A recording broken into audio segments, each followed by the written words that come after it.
پہلے آپ یہ ویڈیو ملاحظہ کیجئے. پہلے نکاح ہوا. نکاح پہ میرا کوئی نام وام چینج نہیں ہوا، ایسا کچھ نہیں تھا، نہ ہی میں نے کلمہ ولمہ کچھ نہیں پڑھا، کیونکہ یہ جائز ہے. یہ بھی بہت لوگوں میں مسکنسیپشن ہے. بہت سارے لوگ کہتے ہیں کہ یہ جائز نہیں ہے مسلم اور کرسچن لڑکی کا نکاح. تو مان لیں، جو لوگ نہیں مانتے ہیں وہ مان لیں کہ ہاں بھی یہ جائز ہے. اس ویڈیو میں نظر آنے والی محترمہ پاکستان کی معروف اداکارہ سنیتا مارشل ہیں، جو مختلف ڈراموں میں اپنی اداکاری کے باعث پہچانی جاتی ہیں. حال ہی میں ان کے ایک پوڈ کاسٹ میں پوچھے گئے سوال کا جواب میری نظر سے گزرا، جس میں وہ غیر اقوام میں شادی کے بارے میں اپنی رائے کا اظہار کرتی اور یہ موقف اختیار کرتی ہیں کہ اس میں کسی قسم کی کوئی قباحت نہیں.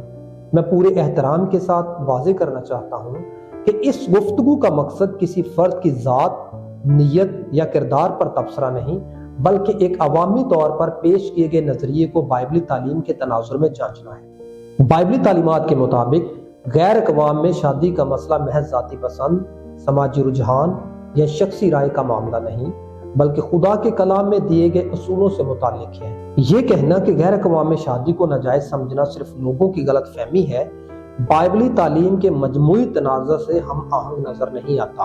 خدا کا کلام کسی فرد کی تشریح، ثقافتی دباؤ یا مشہور شخصیات کی آراء کتابیں نہیں، بلکہ وہ خود الہی معیار ہے جس کے مطابق ہر نظریے کو پرکھا جاتا ہے.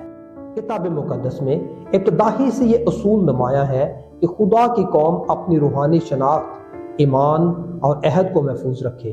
پرانے عہد نامے میں بنی اسرائیل کو بارہا غیر اقوام میں شادیاں کرنے سے منع فرمایا گیا، اس لیے نہیں کہ قومیت کوئی مسئلہ تھی، بلکہ اس لیے کہ ایسے رشتوں کے نتیجے میں ایمان کمزور ہوا اور خدا کے ساتھ وفاداری متاثر ہوئی.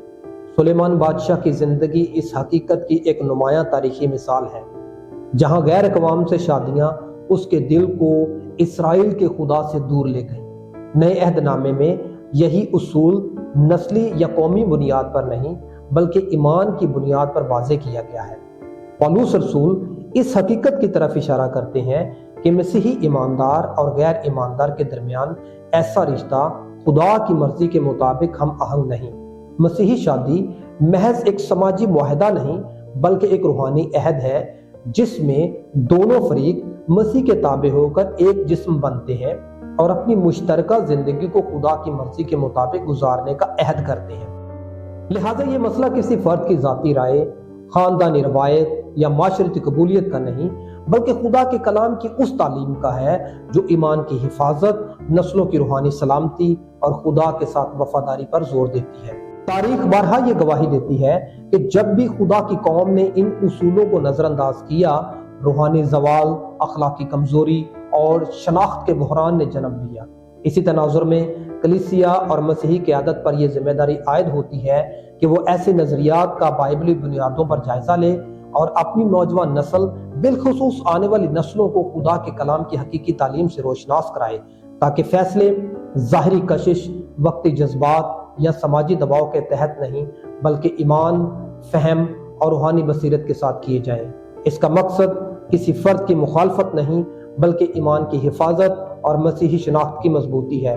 خداوند ہم سب کو اپنے کلام کو درست طور پر سمجھنے، سکھانے اور اس پر عمل کرنے کی توفیق عطا فرمائے. خداوند آپ سب کو برکت دے. آمین.